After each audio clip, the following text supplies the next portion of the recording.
Welcome to Nice Ashes. I'm Nate. I'm Mike. Now, what are we smoking tonight, Mike? It tastes great just from the wrapper feel and smells really good, too. This is a 6-inch Maduro basket cigar from the local cigar shop in Minneapolis. So, very cheap, very reasonable. I smoke a lot of these basket style cigars at home when I'm gonna, putz around the garage or even sit and read a book. And smoke a cigar outside. I'll smoke something like this instead of a $16, $17 cigar.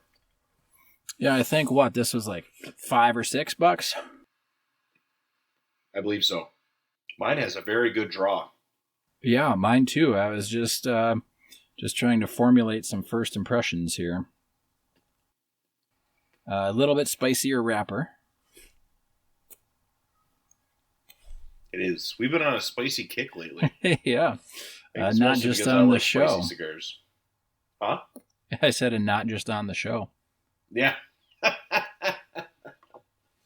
Before we get into the topic of the evening, I actually have a beer tonight because it's warm enough outside.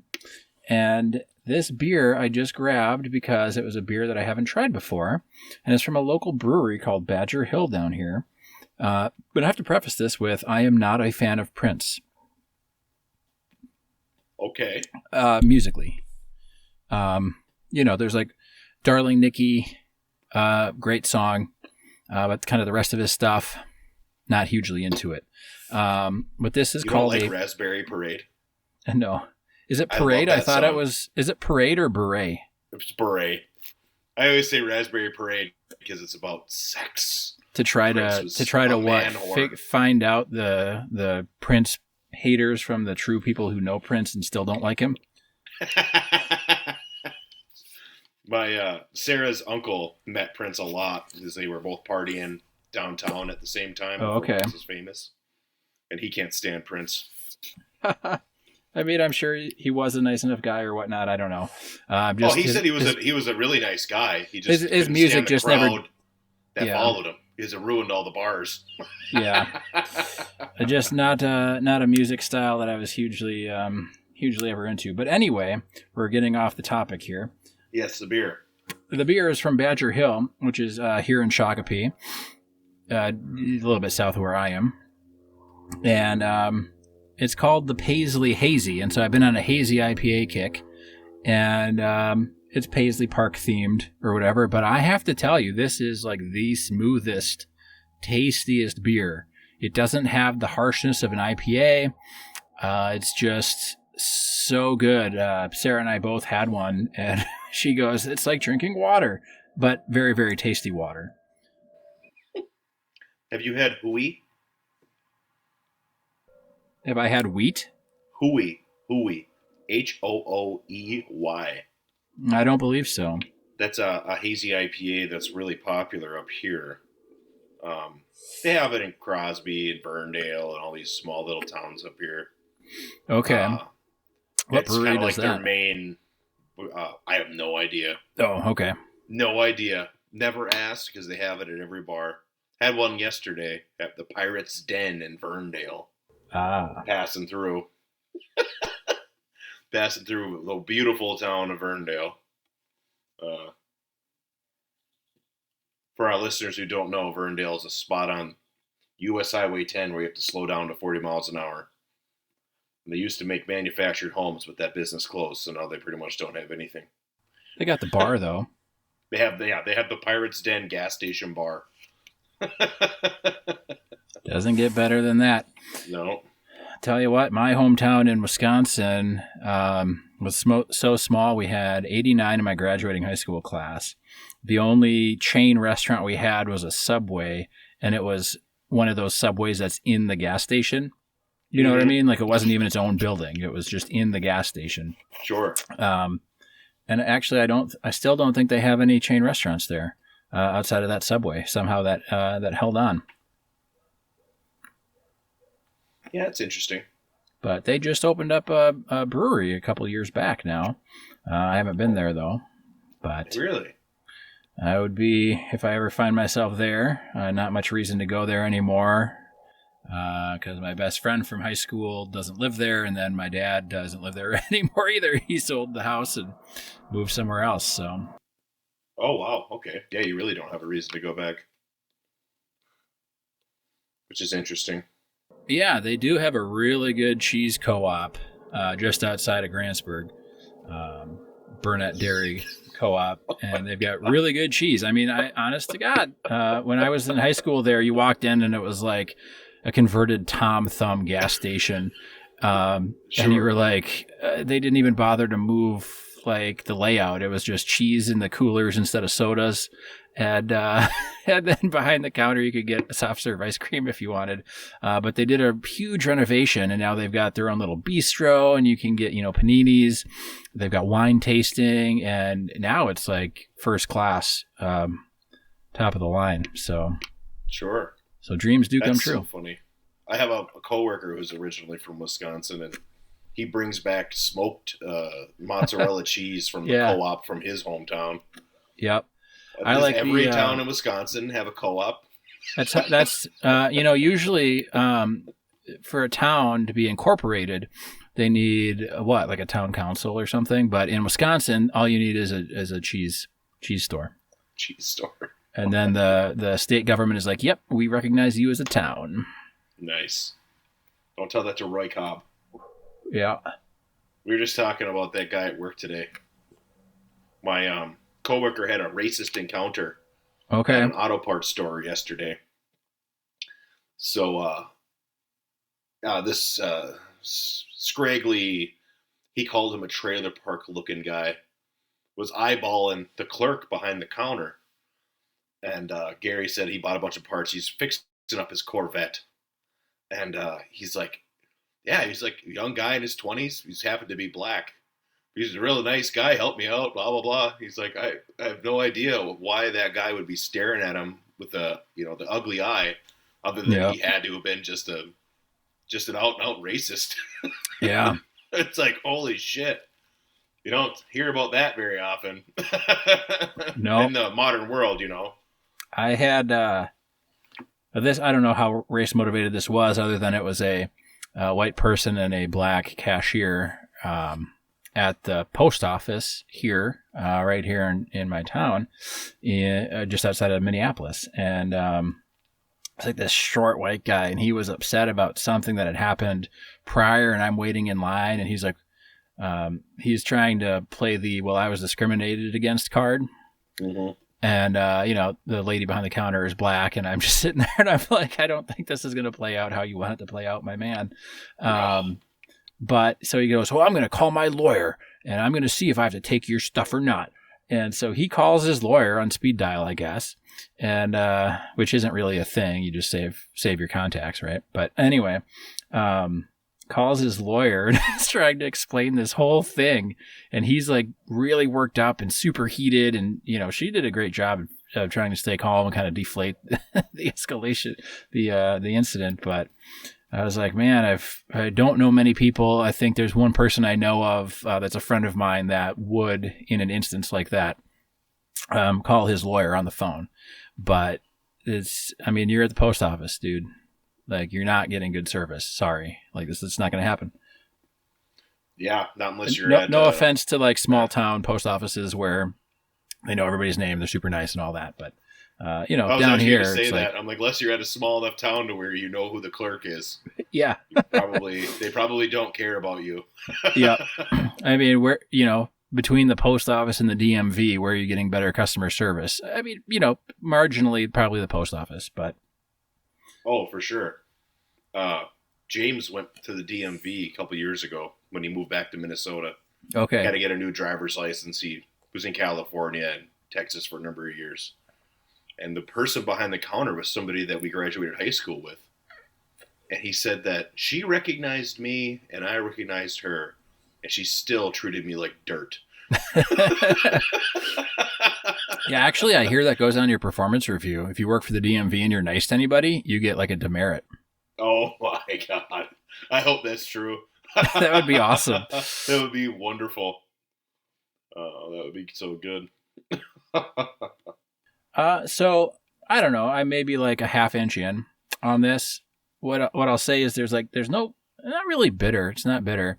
I'm not really getting much flavor from it at all. Actually, the wrapper is not really spicy anymore, and I'm not really getting a whole lot of flavor from it.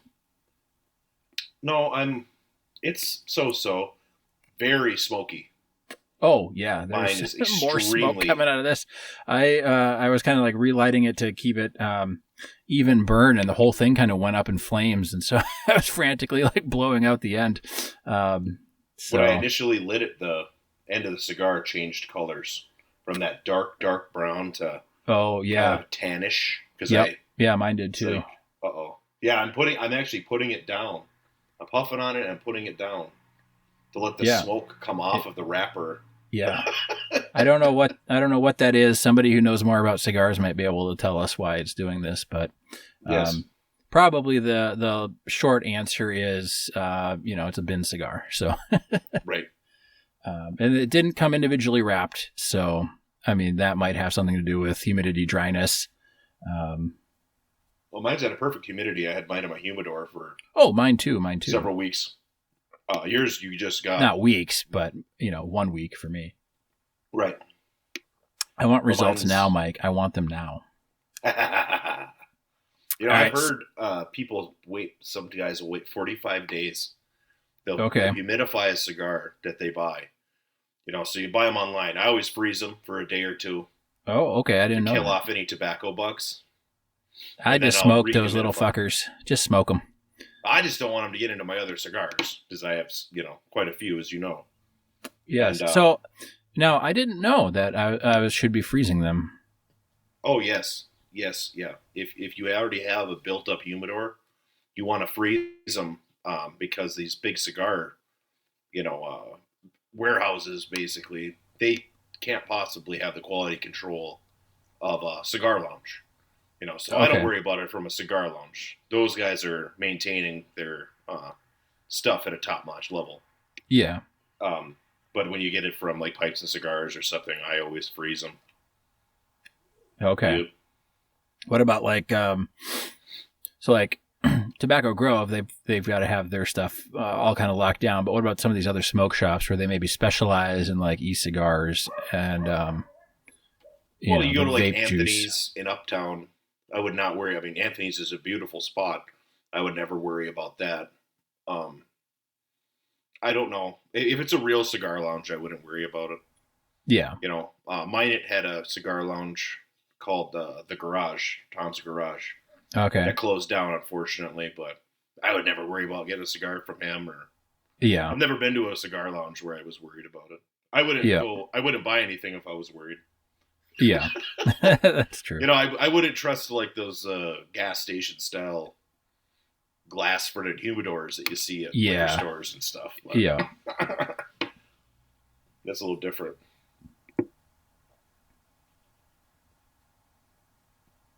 All opinion, but anyway, Some guys say you should humidify your cigar for 45 days before you smoke them after you freeze them. And I'll do 21 days, usually 3 weeks.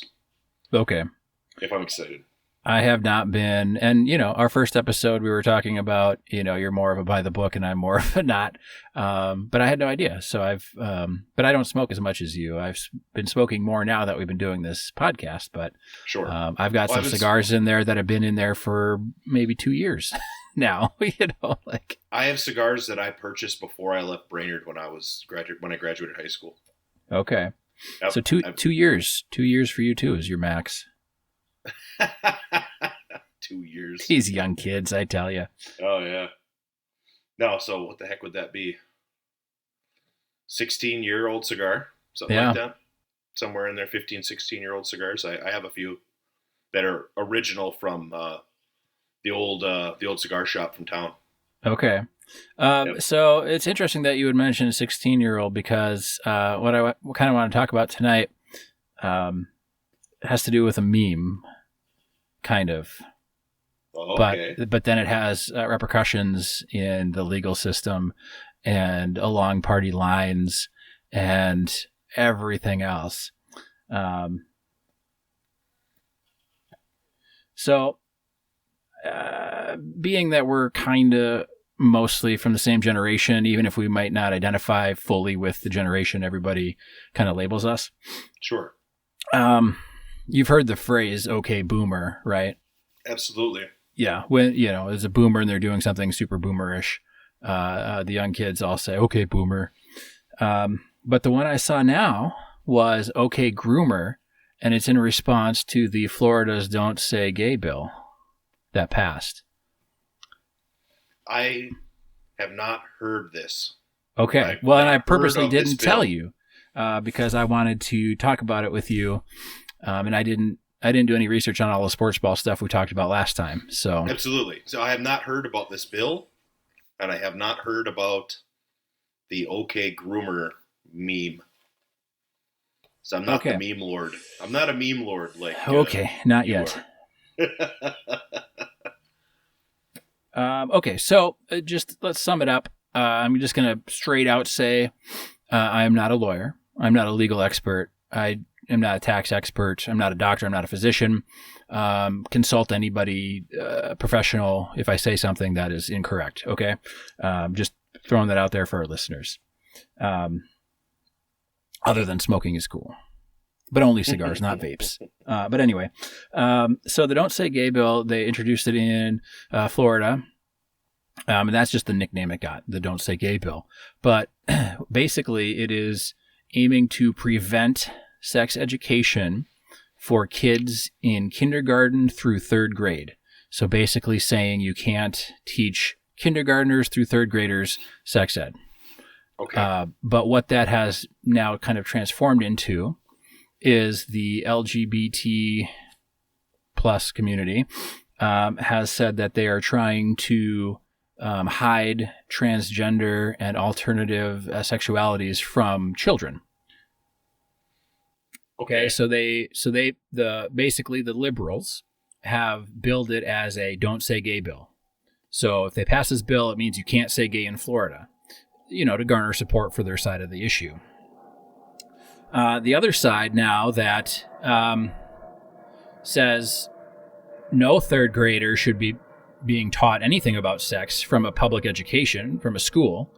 Sure. They're saying, okay, groomer, saying that if you want to force alternative sexualities down kids' throats, you're basically grooming them as a pedophile.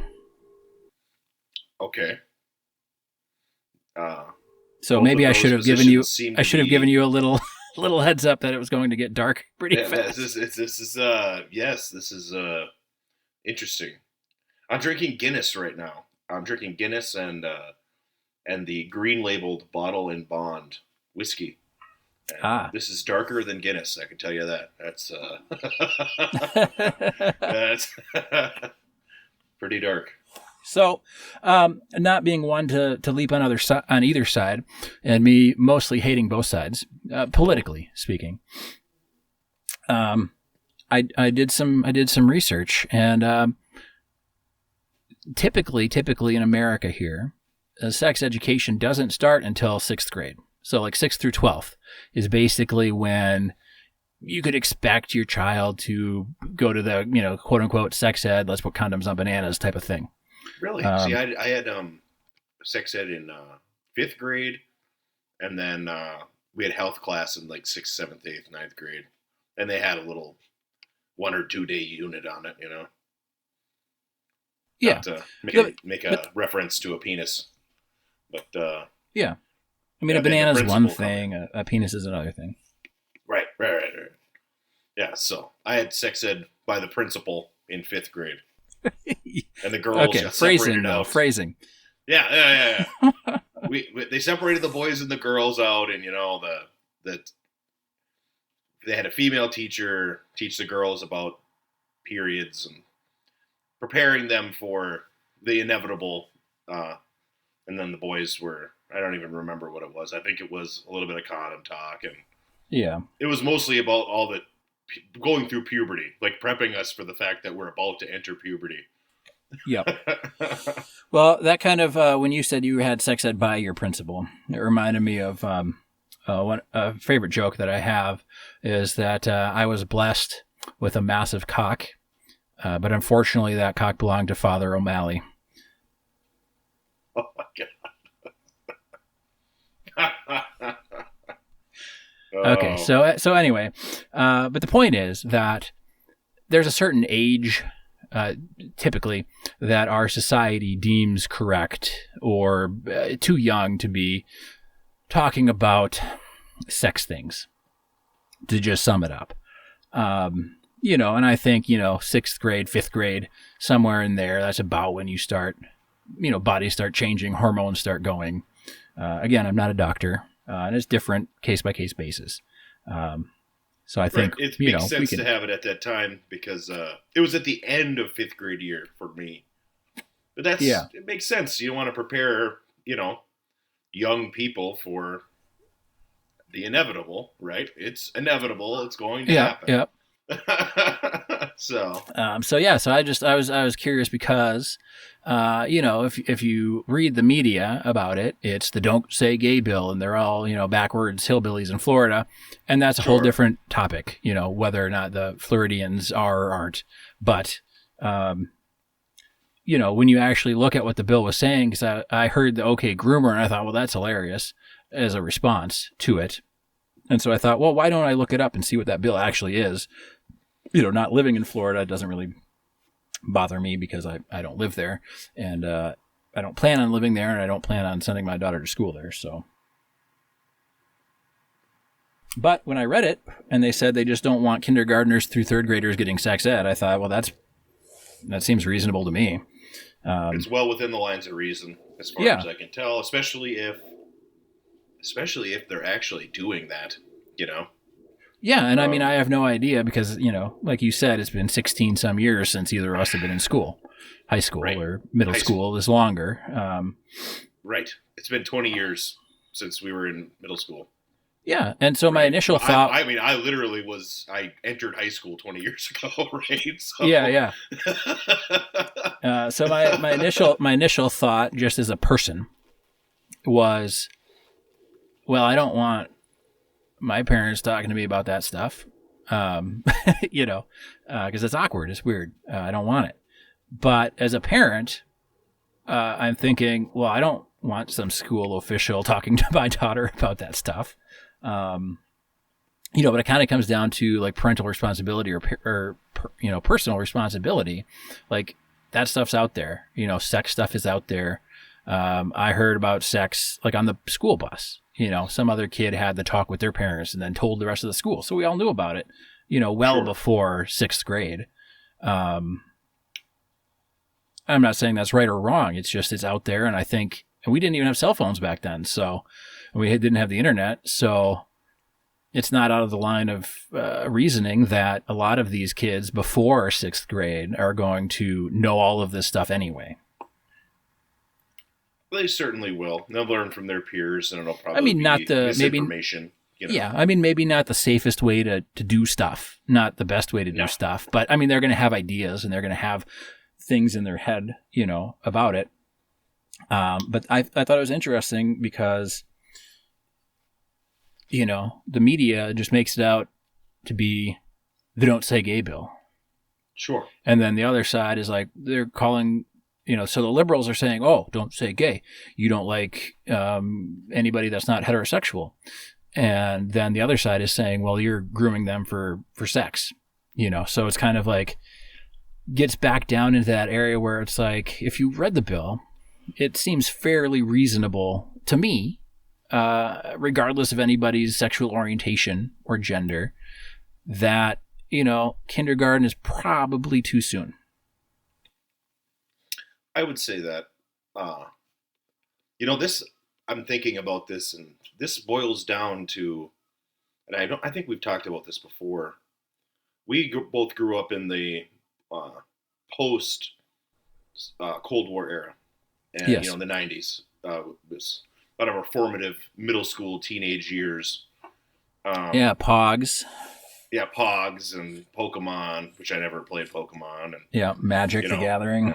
WWF before it got turned to WWE, WCW wrestling on TV. Back then, especially, when the Afghan war broke out, September 11th, the liberal wing of the Democratic Party started to become more and more authoritarian in their view. And this seems to me to kind of be that flex where these left-wing people are trying to control what other people do, because we don't all think alike. And I am not a conservative Christian, as you know, but there are conservative Christians, and they want to be able to brainwash their children in their particular flavor of reality. Just as there's liberal people, and they want to brainwash their children into their particular view. And there's a big movement, authoritarian movement on the left to force and I would say on the right on people. Huh? Well, I would say on both sides. Oh, now it certainly is. Growing up, it was a lot of, especially in Minnesota. The Republicans in Minnesota were very authoritarian. And the Democrats were less so. But now both sides have become just anti-freedom, Yeah, and we talked about this a little bit last episode with trans athletes and things. And I have to believe that by and large, the majority of Americans really, really, really don't care. If you want to be trans, or if you are trans, or if you are gay, or if you're pansexual, or any of the other things, most Americans, it doesn't affect their day-to-day life. If you, an individual, feels a certain way and wants to live a certain way with your life, as long as you're not breaking the law, meaning like just the base laws, like you're not going out and killing people, you're not robbing, I don't know, right. You know what I mean? But like by and large, it doesn't bother me if somebody decides to get gender reassignment surgery. How does my life change from that? It doesn't, right? Right. And so I think that maybe the liberals or the Democrats, whatever they're going by these days, see that as, a majority of Americans agree with us, so we can double down on some of our weird dogma. Yeah. I'll call back to last week. So last Wednesday, the United States Bowling Congress banned a bunch of bowling balls. Yeah. And it's causing a big ruckus in the bowling community. But nobody else outside of the bowling community cares about them banning a couple bowling balls. Half a dozen. Yeah. Well, I'm telling you right now, this is the first I've heard of it, and I'm ready to riot. Right, exactly. And I view, truly, even though we were having fun last week about the trans athletes, I truly don't care, right? The high school sports and the college sports will figure out what they want to do, and it'll be a trial and error process, and they'll do what's best for them. I think really ultimately, I'm not involved. Yeah, ultimately what I'm saying is I'm glad I'm not a coach, and I'm glad I don't have strong feelings one way or the other about it. Well, I'm glad I'm not one of those female athletes. I can tell you that, because I know that I'd be pretty upset. Yeah, I'm certain. I know me, and I know me when I was 17. 17-year-old me would be very upset if I was a girl. Well, hey, you know what? 17-year-old me might not be. Oh, you don't think so? Upset if you were a girl. I don't know. We'll see. Life might be different. Right. No, it's funny because I just had a buddy call me, and he's he's feeling a little bit down earlier today, and he had a message from this girl he's been communicating with that seemingly ended their communications. And he was like, "Oh man, I really want to just send her a message and tell her to fuck off, and all this." And he's like, "But I'm calling you for advice." And I said, "You know what? College me would have said, yeah, man, here's some more choice words you can add to that message." Right. But I really, and I said, "But you know what? Current me is like, it costs nothing to say nothing. Yeah, you're upset and you're mad, But what if she changes her mind? What if you misunderstood the situation? What if even she didn't change her mind, you were mad, and then 20 years from now, you meet again, and she goes, you know what? It was really great. You didn't tell me to go F myself. I don't know. I mean, it doesn't cost anything to be a friend that you end up getting with. Well, yeah. And now you or a sister, who knows, Or whatever. It's people, especially online, there's a lot of controversy right now about people being mean online. Yeah. And the thing that they don't say on like the big talking heads on the television is that the people who are involved with this, both on the saying negative things side and the people who care, is that those people are losers, right? They do not feel like they are winning at life. They feel bad, and they're doing this online outlet thing because they're frustrated and angry about where they're at. Because people who are not don't care. Well, and there's fewer repercussions online, I feel. I mean, maybe now you can get some hate speech stuff thrown at you, or hate speech charges or whatever, but I mean, there's hardly any repercussions. But you get banned off of Twitter or whatever. You can get banned. You could get like sued for cyberbullying or something. I mean, as long as you're not doing the what is it, the swatting the houses or whatever. Right. It's like, freedom of speech. If you don't like it, log off. Go to a different website. But the thing is, too, that stuff happens everywhere. It happens everywhere. Even before there was the internet, people were calling each other names. Sure. And I'm a free speech hardliner. I completely disagree with social media platforms banning white supremacists.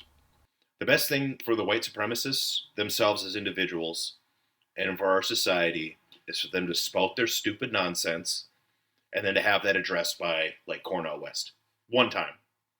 You know what I mean? Like, it doesn't have to be a daily thing for Dr. West or, whoever it happens to be. But here's the thing. But even one interaction could change that person's mind. Yeah. And that was better for them. It's better for society. I mean, so on one hand, sure, I agree. On the other hand, and this, it almost pains me to say this, but the Constitution doesn't guarantee that businesses will respect your First Amendment. And that's the whole case that they did in the Colorado bakery that didn't want to make a cake for a gay same-sex wedding. And they ultimately said, you know what, every business has the right to choose, blah, blah, blah. See, and I consider that to be a fascist loophole because I do not view these huge corporations as being separated from the government by anything more than a veneer. They are paying for policy. So they are creating policy for the government one way or the other. So they are the government. Well, and I 100% agree that why everybody's so up in arms about Republicans versus Democrats? Because all the politicians or all the people in power, which are politicians and Jeff Bezos and Elon Musk and Bill Gates and all these other people that have, most of them have actually been to Epstein Island, by the way. But regardless, all of these rich people, super rich, like I'm talking super, super rich enough to build dick-shaped spaceships and go up into space, rich. And politicians, they're all on the same side. They don't care if Trump's in, if Biden's in. They don't care. They don't give two shits about that. They want to stay in power. And the only way they can stay in power is if we get riled up about Will Smith slapping Chris Rock. If we get riled up about a don't say gay bill that has nothing to do with limiting people saying gay. That's how they stay in power. Wedge issues. All it is wedge issues. It used to be gay marriage, which was like the biggest no-brainer. Growing up, even as a teenager, I knew that it was a no-brainer. Yeah. Taxpayers are taxpayers, citizens are citizens. That's it. We should all have the same access to government policy, Yeah, well, why not? It was all astroturf because nobody really got hurt by legalizing gay marriage. It was pointless. Yeah. But I mean, that's to say, like, under that logic, and I agree with you. the mega corporations, we're not capitalist, we're corporatist or something. Like, I don't know what the new terminology would be for our society as a country, but we're a fascist oligarchy. Yeah, I mean, it sure as shit isn't capitalism, because capitalism, we would just say, oh, I mean, you go talk to anybody. I'm talking anybody. Hey, is Walmart a good company or bad company? Terrible company. Is Amazon a good company or bad company? Terrible. Okay, well, have you canceled your Prime membership then? No. Oh, okay. Well, why not? Because it doesn't make any difference. He has more money than God. It doesn't matter. Like, they tore down a bridge so he could. I know for his yacht. But you can't. But that's the whole thing. Is like the average citizen can't make. I mean, I'm not saying they can't make a difference, but I'm saying these people have so many streams of income coming in that if you want to sit there and stomp your foot and say, well, I'm not going to buy at Walmart, I'm not going to buy at Amazon, I'm not going to do this. Well, congratulations. You're paying like triple for the same cheap shit that you could have got for cheaper. Like, I'm sorry, you don't have enough money to make that distinction. You have to go shop there. And that's the way they set it up. That's the way they set it up. They're necessities now. You can't get around it. Certain things still drive me nuts. You know, I've met a lot of guys in construction and in maintenance that will buy a cheap pair of work boots. Yeah. And then they talk about how much they love America and how we should all support war. And it's like, you could have literally spent a little bit more money and bought American-made work boots. Yeah, and then not have to go to war because it's already here. Like $75, you know. And now you want to support war, you know. I mean, but that's the thing is like, minimum wage hasn't gone up. Companies want to pay the bare minimum for everybody, for employees. So there's not that much room for a lot of these people, you know, and they don't know what they're talking about. Like, most of them do not. Like, how many people could you go and ask about the Don't Say Gay bill and ask them what it was actually, like the actual language, what they're actually trying to prevent with this bill? And none of them would be able to tell you anything other than, well, Florida doesn't want people to say gay anymore. And that's what they would say. And that would be it. Yeah, it's the same thing with systemic racism and what is it? There's like with anything really. Topics like that. It's like, if you explain it, if you actually have a long conversation and explain what they're talking about, most people kind of all get on the same page. Or they at least see the logic behind it and can give you a valid to them or a well thought out like counter. You know, like. Sure. It shouldn't just be, well, they don't want you to say gay. Oh, well, you want them to say gay? Well, you're grooming them for gay child prostitution or something. Like, I don't know. I mean, it shouldn't be like that. People are lazy. You know, I thought when the internet went from 1.0 to 2.0, yeah, and we started getting smartphones, I really believed, I'm like, we are about to see a revolution in consciousness. And we're actually going to have a more enlightened society. And the exact opposite has happened. I feel like people are lazier than ever intellectually. Yeah, well, being a meme lord, I saw a great one where it was a tweet and they said, hey, remember when we thought it was easy access to information that was making everybody be an asshat? Yeah. Our cell phones in our pocket connected to the massive wealth of human knowledge across all of time. Yeah, that wasn't it.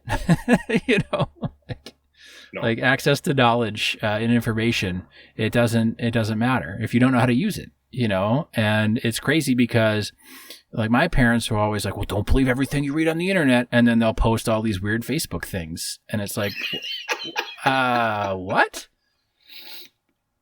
Yep. I have a cousin who likes to send insane right-wing conspiracy memes. Yeah. And I don't know him well enough to know if he's being serious about it or if it's a joke, to be honest. And I'm not going to have that discussion, you know, with my second cousin or whatever. Yeah. But I think you should. It'd be a good Thanksgiving dinner topic. Right. Yeah. But you know what? The technology stuff, we watched the Oscars, as I mentioned. But the coolest thing, I mean, honest to God, the coolest thing that we saw were some of the commercials, and one was Snapchat recognizing sign language. Oh. So you could sign into your phone and it would pick up what you were saying in sign language. Like it learned. And then there's another one for, there's another app for like bedridden and kind of like paralyzed people, and they could like look with their eyes left or right, and they could control the screen on their phone. And that's what technology should be doing. That's what it should be doing, not whatever else people are using it for. You know, but it's like, man, that's closing the gaps and the barriers, and it's helping these people that have been underserved that, you know, can really finally do stuff. Absolutely. Yeah, I know this is like a first world benefit, obviously, of the internet. But when I got the internet, I didn't have the internet at this house until last year, right? It just became available where I live for the first time ever. So now I have it. So I installed some smart switches in the house. Yeah. And I love being able to have my outside lights on a timer. So if I know that I'm going to be out, you know, every Thursday, I can have it turn on, I can have it turn off, and I have it turn on again. You know what else is cool? It's awesome. Yeah. So I've got this app. It's called If That Then This. And you can basically connect all your smart things together. But I've got it connected to a location beacon on my phone. So whenever I leave like a 1 block radius around my house, all the cameras, all my security cameras turn on to motion activated. And then it sends alerts to my phone. And when I come back, it turns them off. So I don't have to look at myself walking across my patio or something. So it's like a cheat. I shouldn't say a cheat. It's like a short way to do logic chains. Yes. Smart devices. Yep. And you can do it with lights cool. too. Like if I arrive home, turn on my lights. You know, you can do it with anything that's connected. It's great. It is great. I mean, I have 5 switches and a couple lights on, you know, plugs, and I like it. It's awesome. Yeah, I've got a smart switch on my aquarium, so they always get the same amount of light. Oh, that's cool. I like that. And they used to have, you know, the old school timers. You could set the old timers, and they could. Yeah, we still use one for like our Christmas tree. When we break it out, we pull out the old 1987, you know, programmable 24-hour a day. You push the little tabs down thing for the Christmas lights. Sure. But yeah, we've got to use them for cameras, for timers on cameras and stuff. Yeah, we've got a daylight, like a light sensor for our patio, and you can tell it how long after dark to stay on, which is nice, especially in the summer when you're out there. You know, it's like, oh, they shut off. It must be, you know, about 10 o'clock or 11 o'clock or something. Right. I really like being able to turn the lights on and off with my phone too. Oh yeah, that's great. Yep, it's awesome. But again, that's like total first world benefit. It doesn't help, you know, people that don't have access to electricity 24 hours a day. That's true. But I mean, the point is technology can do amazing things, and that's really what it's supposed to do, is make people's lives easier, not make them harder, not drive them apart. Right. Like, I mean, you know, these cameras that I buy, they're really cheap, like really crazy cheap, and they've all got infrared night vision, motion sensors. This new one I have on the patio has color night vision. Like, that's better than Arnold had in Predator. I mean, it's got color night vision. Wow. And it was it was less than $30. That's incredible. So, you know, they manufacture these things for like $4 or $5 a pop. Right. And you could literally send them anywhere, and it would hardly cost you anything, or you just sell them at cost. But I mean, not just cameras. Like, what are you going to do with a camera if you don't have internet and you don't have electricity and stuff like that? But I mean, that's what technology should be doing for everybody. It should be making everybody's life easier, and not what it's seemingly doing, which is trapping all of us in this some kind of like corporate hellhole. Which is what, I mean, arguably it was what we're at now. Yeah. But yeah. It's not really that bad for me personally, but yeah, well, you got bowling, so that right, exactly. Well, I got so mad the other day. Not mad. Let's be honest, I didn't get mad. I was cynical about it. They just gave Ukraine like $13 billion for some reason.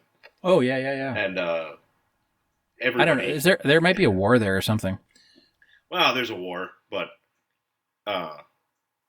according to the Bureau of Labor Statistics, the federal government could end homelessness for $20 billion a year in this Oh, country. of course, yeah. It's like, They could end student loan debt. They could end people that can't afford medications and set up GoFundMes and then die anyway. right. It's insane. No political will to end homelessness. You know, they'll kick them out of where they're at and move them around the city and harass them and do all that. Yeah. No will and they to do the they spend lots of money. I mean, lots of money on these anti-homelessness architecture things. Like you've seen those benches where you're like, oh, that's like a cute bench, but really it was designed so that homeless people couldn't sleep on it. Yes. Yep. Louis Rossman shows stuff like that in New York City, and they even on the grates, you know, everywhere. Oh, yeah. Everywhere. Under bridges. Even here in Minneapolis, you walk around and you look at some of those benches and you're like, all right, I know what you're doing with that. Yep. Yeah. Instead of like I say, I know no solution's going to be 100%, but just, you got to do something, you know? Yeah, well, and you know, it's the government. So they thought they were going to, they took drugs to war and drugs won. So, I mean, just because they say they could do it for $20 million and end homelessness, would homelessness win? I don't know. I mean, they're pretty inept at things if you can't fight drugs. Well, I mean, an inanimate object. The drug war was a front anyway. You know. Well, I'm on the side of drugs. Don't get me wrong. I'm just saying. Oh well. The government is inept. One of Nixon's old advisors has now formally admitted that the drug war was formulated to attack dissidents and people of color back in the 70s. Yeah. You know, like that's what it was for. It was never about getting rid of drugs. You know, it's so ridiculous. You know, obviously it didn't prevent meth from spreading like wildfire through northern Minnesota. Yeah. You know, and it didn't stop crack in the city areas. And it certainly didn't stop the heroin epidemic that's currently going. So, well, and then you get into other things like Oxycontin and just prescription drugs in general. So, I mean, just one big round of applause for drugs, I guess for winning that. So, cigar. But it kind of comes back. Oh, I'm sorry. Go ahead. Oh, no. I have about 2 inches left of my cigar. Yeah. So I was going to say I'm over halfway. Fast. I've got maybe 4. But Mike smokes and can take greater length than myself. And I will say, you know what? If it's the best thing I can say about the cigar, outside of the price, is it is pretty dang consistent. It's been consistently bland the whole time that I've been smoking it. But see, the reason why I'm saying I'm in the last 2 inches is because now the flavor is starting to change. Okay, for the better or for the worse? 4 inches, I would say for the better. I mean, it changes good. You know? Yeah. Typically, in a good cigar, I expect kind of a change of flavors throughout the process. Yeah. This has been, I'd smoke this mowing the lawn. Yeah. You know? Yeah. I mean, you know, this wouldn't be a bad one if you had friends that maybe never smoked cigars or were interested in kind of like getting into cigars. It's a little darker maybe than I would start with, but you know, a bin cigar like this, I think that'd be a great just starter. Hey, you want to get into cigars? Here, try a couple of these. You know, you could grab a couple different blends or whatever and just say, you know, whichever one you like best, you know, branch out in that area. I wonder if we made this into a tequila cigar. You know, I was just thinking that we need to talk about the tequila cigars for our listeners if they haven't heard about it. But this one would be a good one, although I think that for whatever reason, the wrapper on the end here is a little soggier than my wrappers usually are at this point. So I don't know if that's a wrapper thing or if that's just I've been drinking the Paisley Hazy and just getting excited. Ooh. It's a slobber knocker. Yeah. I got other things I could say about it, but I won't because it's 2022 and they're no longer appropriate. My grandpa and my grandparents, well, he was a World War II vet, and he was in the Merchant Marines with the Navy, and he was off the beaches of Normandy for that. And then he was stationed off of Japan right before they dropped the bombs. But they would always get a big bowl of nuts, like mixed nuts for Christmas. This huge bowl, like this massive bowl of all of these nuts.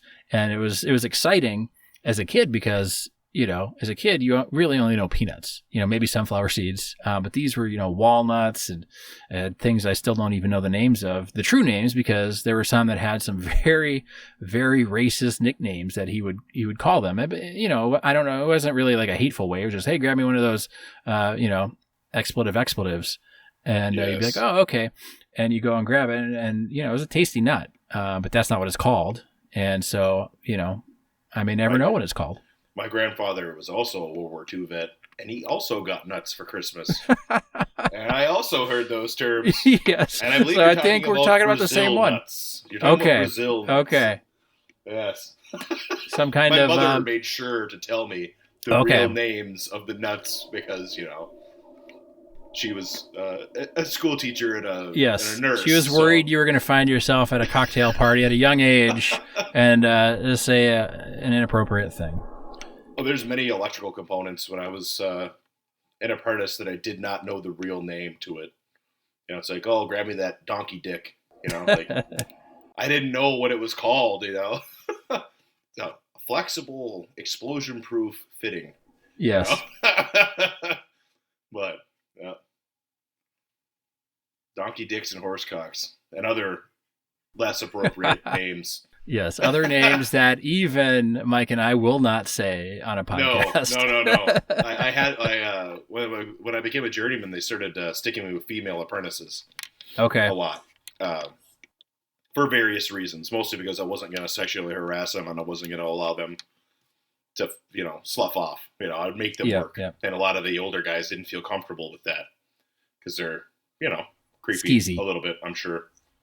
But I had to learn all the right names for all the materials, so I didn't want to say all this nasty shit. And then I would have to tell them, like, this is the trade name for this. So when, XX says, bring me this is what he means. Very interesting conversations, to talk to your 20-year-old female apprentice. Yep. Well, the more you know. Yeah, the more you know. So, always interesting. Yeah. So, bringing it back to the tequila cigars. Now, Mike and I, we did try this once, but I think we both agreed that we were a little overzealous with tequila-ing the cigars. And it turned it into kind of a soggy stick. Well, we had imbibed beforehand. So. Oh, yes. And we imbibed afterhand, Yes, too. we did. Yes, we did. But just for our listeners, explain to them kind of how we got turned on to this. So I was scrolling YouTube, as one does, and a video popped up on my feed, and it had Arnold Schwarzenegger. And he was explaining how to make a tequila cigar. So anybody who wants to watch the video, just type in, Arnold Schwarzenegger tequila cigar, and he'll tell the story. Great storyteller. Makes me jealous. I think he gets paid to do that, though. As an actor and a governor, ex-governor. I mean, he gets paid to tell stories. he's personally, I think that he's incredible. Oh yeah. Anyway, he'd be a fun guy to meet, I think. Oh. What an intense guy, he's like let's just call it a dock worker who really liked to lift weights. He got really good at lifting weights, so he moved to the superpower, didn't speak English, learned to speak English, became an actor, became so successful as an actor, he married into the royal family of the country and ended up becoming the governor of the biggest state in the country. Yeah. Pretty impressive rise, in life. But anyway, so basically a tequila cigar, you put your tequila in a little glass, and you brush the cigar with tequila, and you dip the tip of the cigar after you cut it, and you let it muddle, so probably for a couple seconds. Yeah, not 30 seconds, more like 5. Not what you did. More like 5. Don't just sit it in there and then start yakking. I mean, it will soak up liquid. It will soak up mostly liquid dry, quickly. meant to be ignited thing, and it will soak up moisture. So for a couple seconds, maybe 3, you dip the tip and then you let it sit and dry out a little bit, and then you smoke it. But he said you can turn any even like a shit cigar into like a phenomenal smoke this way. Like he swore by it in the video. He did. He swore by the method. So we can test it with this. Yes. I have some Alec Bradley seconds that I was going to try it with, and they're actually pretty good. Okay. Already. You know what? I think we need to try it with one that we're not in love with. Yeah. This one would be great. I think this one would be a good one because I have a couple of these in the humidor. So I mean, we could definitely do that. I guess to be fair to this cigar though, like I'm not hating it. There's been cigars I've smoked. Usually they're like the really sweet ones, but I'm not hating it. Like I'll finish it. I'm not going to put it out by any means. I used to hate the real sweet ones, and then Sarah got acid blondes or something. They're very sweet, like vanilla cigars. Okay. And I didn't mind them. She hated it, and I was like, oh, that's not too bad. So I think, as I get older, I'm starting to really kind of just like everything as far, you know what I mean? Like, it's fine. I don't want it every day.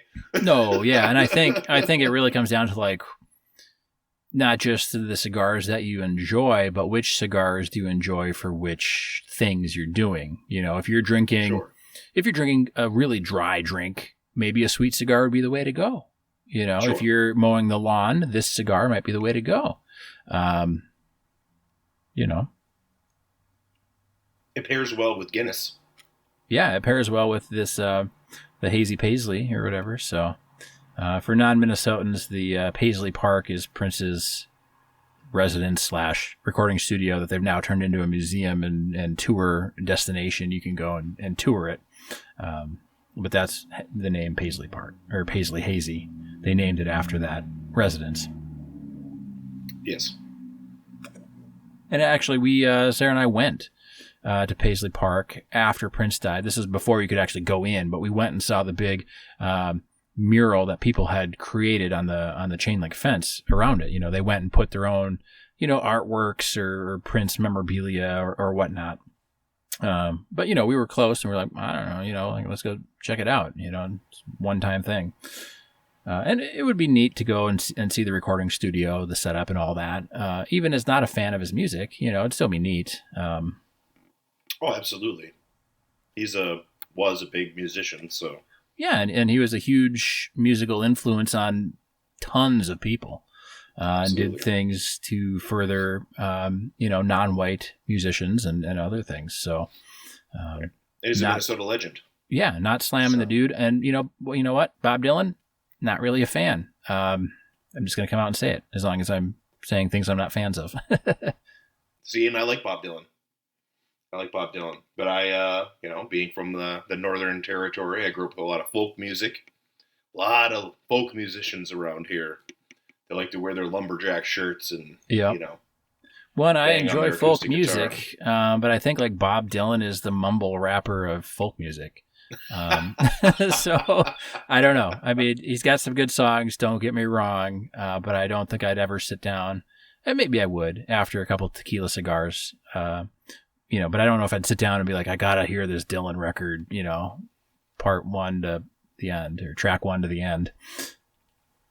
I like it, but that's okay. I have about 1.5 inches left of this cigar now. Yeah. And the flavor change is definitely occurring. Like all the flavor change is in the last 2 inches of the cigar. Okay. And it's all right, Yeah. I've got a little bit more, maybe 3 inches. I'm getting a little subtle flavor changes. Not sure if it's good. It's not bad. Not a bad change. Maybe it's a good change. I think the whole of the cigar so far has been bland, is what I would say. I would just say it's bland. I would agree with that assessment. It's a bit bland. it's something like you said, you're doing something, I don't know, whatever, mowing the lawn. If you're just like, I don't feel like smoking something that's going to overpower my mouth. Let's say you're having a fantastic dinner later or something. It's fine. It's fine. I think this would be a good second cigar. Yeah, let's say you come over or I go over. And by the time we're to the second cigar, the cigar really isn't important anymore. No. It's more well, like especially if we've been drinking. Right. And that's kind of what I was getting at. If we had been imbibing, the second cigar, you don't need a $10 or a $15 or a $20 stick at that point. No. You start with that. Yeah. And you move on to this. And this is a very good maybe social cigar where it's like, hey, we're here. Okay, I'm going to light up my cigar. Hey, we're going to get in the car and move, but you can't smoke in the car. All right, I'll put it out and throw it away. Like, I don't care. Like, it's not no big loss. I can go do something else now. Like, it's not a... Right. I would not be heartbroken about cutting the tip off and relighting it. Yeah. I don't think it would hurt it any. Which I usually smoke a cheroot for a second cigar or something like that. And we are going to do a cheroot showdown at some point. Yes, we are. We're going to probably do the Kentucky, I'm guessing a Bandito, and then, I don't know, Red Line, or we'll figure it out. We'll figure it out. We got some more planning to do, but that's in the works for some episodes sometime. Yeah. We're also going to do a CAO Flavors showdown. Oh, that'll be good. Yes. I ordered them up. I like the Moon Trance. I am 100% behind the Moon Trance. But is that I don't think I've ever had any of the other ones. Oh, is the Moon Trance, is that vanilla one you're talking about? Or yeah, it's a vanilla bourbon. Okay. Yeah. Oh, well, vanilla bourbon. Yes. Hello. Yes. It's very good. Yeah, one of my favorite cigars are the Diesel Whiskey Rose. Those are delicious. I liked it too. I like that cigar. Which I'd never had a Diesel cigar before then. Then I was impressed. Yeah, me either. But it was good. It was good. Yep. So I guess like this cigar is really good for social, for thinking about other cigars you'd maybe rather be smoking. Oh, yeah. I mean, I would love to have a Diablo right now. I can tell you that. Yep. It reminds me of a darker cigar, but it's just a remembrance. Yeah. It's like the LaCroix of cigars. Yeah. Yeah. This cigar was stored near a case of dark cigars, so it just picked up a hint of lime, hint of dark cigar. Lime. Oh man, a hint of lime. Yeah, this can was shown a Wikipedia article on pomegranates, and so now it kind of vaguely tastes like pomegranate. Oh yes, I've been searching Wikipedia on all these journalists. There's been some heat in the news, which I know you don't watch, about these Ivy League educated female journalists. Oh, okay. Claiming that they're being harassed and all this stuff. And it's all online harassment, but they're trying to compare it to like in-person harassment. Yeah. It's but I mean, you just can't compare what's going on the internet in that little texty box to being harassed in person. Like, that's ridiculous. Well, but now think about this, because Meta, Facebook and Meta, they're going to do this whole metaverse where it's going to be like Ready Player One, and you're going to log into your little avatar, and then you have the real question, if you kill somebody else's avatar, is that technically murder or not? It's going to open up a whole new realm of lawsuits, I'm sure. Well, there was a journalist who tried Meta, and she claimed that she was groped on Meta. Yeah, I was groped on Meta. Which is AKA not being groped, just so everybody's aware. Well, what if you're wearing a haptic? Being groped. What if you're wearing a haptic suit? Well, that's different. I'm not going to worry about that since that's not the case. We'll get there when we get there, Nate. We'll get there when we get there. I'm never going on the metaverse. I shouldn't say never. Never say never. I would. I'm likely not to go on the metaverse.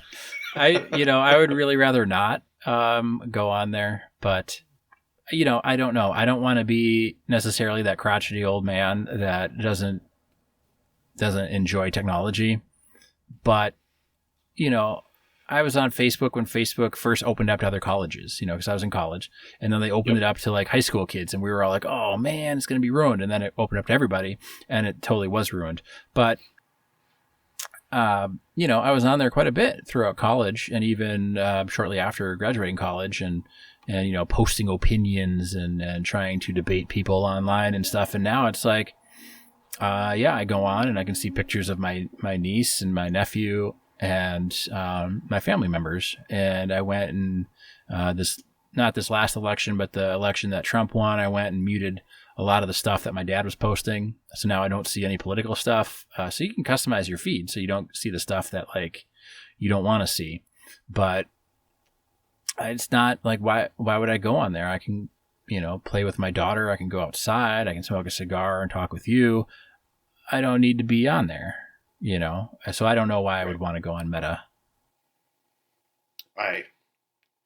We just picked up a fourth cat. I'm not sure if I mentioned that last week. I saw that. You were trying to pawn it off. I was trying to pawn it off, yeah. But found too a cat late. in the garage. It chose you.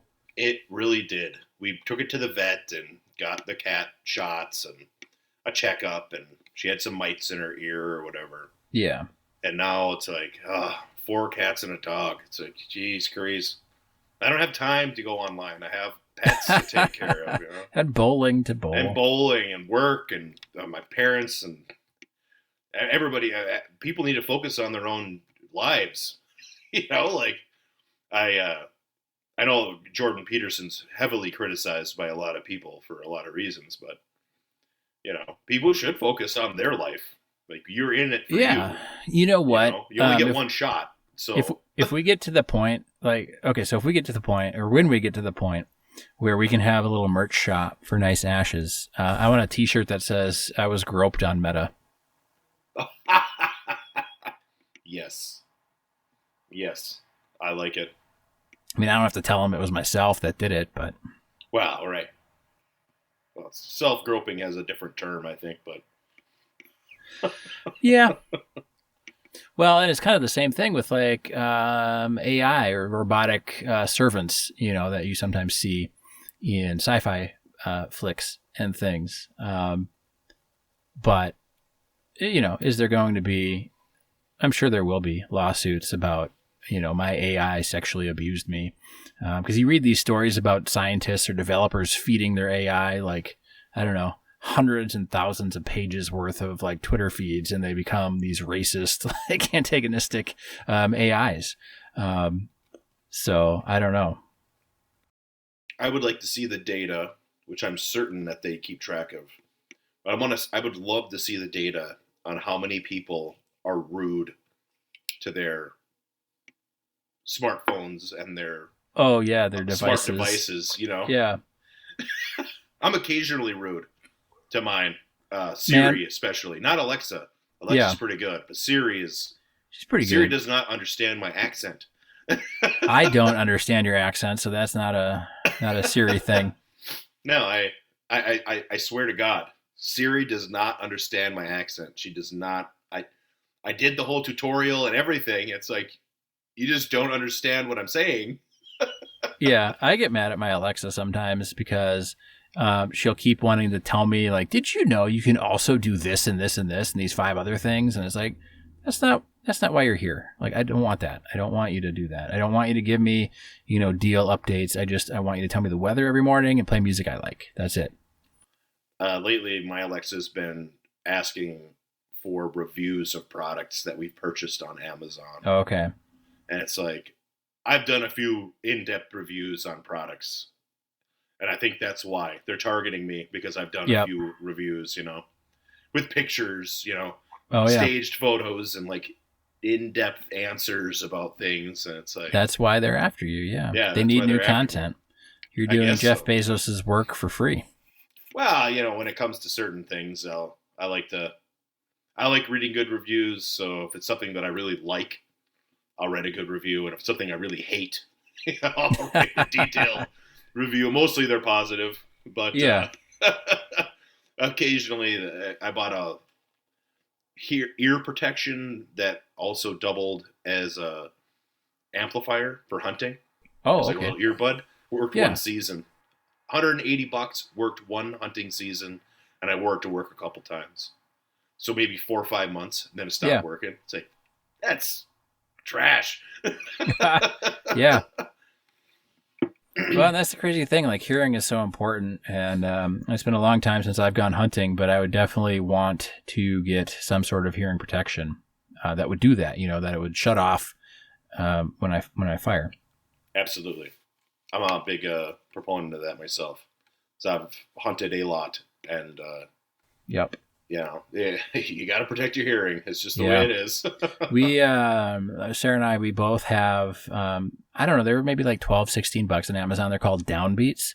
They're little silicone things that go in your ears. They don't alter the sound of anything, but they reduce it by, I don't know how many decibels. So we wear that every time we're at a concert. Everything sounds crystal clear. You can talk to one another, but anything over a certain decibel threshold gets cut out. And they're just silicone. There's no battery, there's no nothing. And they work fantastic. And I used to have these massive headaches the next morning after going to concerts and stuff. Gone. Like, these are the greatest things. Nice. Highly recommend hearing protection if you're anywhere loud. Absolutely. Yep. I wear hearing protection pretty much all day in one form or another. But that's just me. I don't want to lose my hearing. Yep. Me either. Especially now that with your cigar, I am officially done. Yeah, I don't know. I've got like a couple inches left here. Maybe. Oh wow. Maybe 2. Well, it's kind of like going out. It's petering out on me. It's got a lot less even here at the end. Sure. So I didn't have any issues with the light again. I'm just kind of outside. I'm outside. I'm kind of been struggling, and then I forgot to turn our patio lights back on, so it's just dark. It's dark out here. I'm scared. Scared in your suburbia. Yeah. So I'm trying to keep it kind of going, but the change in flavor hasn't really improved its opinion in my book. It's not bad. Still not bad. I guess if you wanted to, spend $6 on a cigar, you could on this one. I think there's probably some better ones that you could get for around the same price point. Oh, absolutely. Absolutely. And this is a no name or no brand cigar. Yeah. Some of the basket cigars are very good. Some of them not so much. I would say This is definitely a loser as far as that goes. Yeah. It's middle road. I have some Rocky Patel Edge Fumas that I want to try. Okay. I got a bunch of those. And I like the regular Edge. So that's why I got the Fumas. Yep. Those are made out of the end cuts, the end cuttings. Okay. So it theoretically should be as good. Yes. It's just a little different construction. But, yeah. Yeah. Well, I guess our message then is the basket or bin cigars, kind of at your own risk. But if you find one you like, it'll be worthwhile. Absolutely. Yeah. When I was younger, I always smoked the basket cigars because I, didn't have a lot of money, making $6.50 an hour. Yep. Which was still $2.25 more an hour than minimum wage at that time. Yes. But at $6.50 an hour, it's hard to swallow a $20 stick. Yep. And you know what? Like, honestly, if I had the choice between like a Swisher Sweet and this bin cigar, it's the bin cigar all day long. Oh, absolutely. So it that's just not depends. really even a comparison. No. I didn't even make the connection because it's not in the same ballpark. Yeah. It's still it's not even really a real cigar. Yeah. It's still it's not bad. It's just not. Yep. It's not great. Yeah, it's middle of the road. I think if I would have smoked this when I first started getting into cigars, I probably would have liked it quite a bit. Sure. Yeah, with experience, your tastes change. Yeah. So, well, I think that's all for this episode. So thank you for listening, and we'll be back next week.